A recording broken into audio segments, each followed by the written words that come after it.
মোৰ ছাত্ৰ ছাত্ৰীসকল আজি মই তোমালোকৰ লগত সৰু সৰু প্ৰশ্নবিলাক আলোচনা কৰিব ওলাইছো। তোমালোকে চাবা যে সৰু প্ৰশ্ন কেনেকুৱা ধৰণৰ হ'ব পাৰে আৰু তাৰে মই তোমালোকক দিছো। তোমালোকক মই আজি বৰগীতৰ সৰু প্ৰশ্ন আলোচনা কৰিম আৰু তাৰ লগত তোমালোকে এটা কথা মন কৰিবা যে আমাৰ যেনেকে বাকীখিনি সাবজেক্টৰ যেনেকে MCQ থাকিব, ঠিক তেনেকে বৰগীতৰো কিন্তু গ্ৰামাৰ চামাৰ মিলি সকলোখিনি সৰু প্ৰশ্ন মিলি কিন্তু 45 মাৰ্কসে হয়। তোমালোকে মন কৰিলে গম পাবা।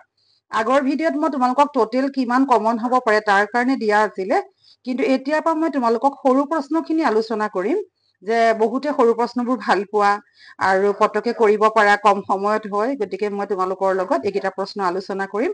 তোমালোকে আৰম্ভণিৰ পৰা শেষলৈকে চাবা। প্ৰথমতে চোৱা যে তোমাৰ পাঠ্যপুথিৰ অন্তৰ্গত বৰগীতটোত কবিয়ে বান্ধৱ বুলি কাক সম্বোধন কৰিছে? ভগৱানক। তোমাৰ পাঠ্যপুথিৰ অন্তৰ্গত শ্ৰী শ্ৰী মাধৱদেৱৰ বিৰচিত বৰগীতটো কি ৰাগৰ? বসন্ত। মাধৱদেৱৰ সাহিত্যিক জীৱনৰ কীৰ্তিস্তম্ভ কি? নামঘোষা। কবিয়ে বান্ধৱ বুলি কাক সম্বোধন কৰিছে? ভগৱানক। মোহপাশ মানে কি? সংসাৰ মায়াই আৱৰি থকা। মহাপুৰুষ শ্ৰী শ্ৰী মাধৱদেৱৰ জন্ম কেতিয়া হৈছিলে? 1489 খ্ৰীষ্টাব্দত। তোমাৰ পাঠ্যপুথিৰ অন্তৰ্গত বৰগীতটো কোনে ৰচনা কৰা? মাধৱদেৱ। কবি কিহত আতুৰ হোৱা বুলি কৈছে? মহাপুৰুষ মাধৱদেৱে সাংসাৰিক দুখ বিষয়বাসনত আতুৰ হোৱা বুলি কৈছে। মাধৱদেৱৰ মাক দেউতাকৰ নাম কি আছিলে? পিতৃৰ নাম গোবিন্দগিৰি ভূঞা আৰু মাতৃৰ নাম মনোৰমা। মাধৱদেৱৰ বিৰচিত বৰগীতৰ সংখ্যা কিমান? 157টা। মাধৱদেৱৰ এখন নাটৰ নাম লিখা। চোৰধৰা। মাধৱদেৱে ৰামায়ণৰ কোনটো কাণ্ড ৰচনা কৰিছিল? আদিকাণ্ড ৰামায়ণ। ৰাজসী কাব্যৰ ৰচক কোন? মাধৱদেৱ। মাধৱদেৱৰ বৰগীতসমূহ ঘাইকৈ কি ৰস প্ৰকাশিত হৈছে? এইটো তোমালোকে লিখা নহলে, এইটো হৈছে দাস্য আৰু বাৎসল্য হব দেই। বাৎসল্য ৰস।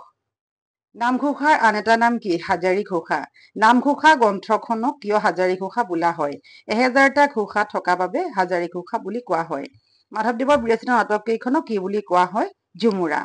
মৰমৰ ছাত্ৰ ছাত্ৰীসকল, তোমালোকে এইটো কথা মনত ৰাখিবা যে তোমালোকৰ এইখিনি প্ৰশ্ন কিন্তু মই অকল তোমালোকৰ পাঠৰ ভিতৰৰ বা নহয় যে তোমালোকৰ ইয়াত মাত্ৰ মই কিহৰ পৰা দিছিলো যে তোমালোকৰ ইয়াত এইকেইটা প্ৰশ্ন তোমালোকৰ টেষ্ট পেপাৰত সদায় আহি থাকে যে এই ধৰণৰ প্ৰশ্নই হ'ব, তাৰ পৰা দিয়া হৈছে।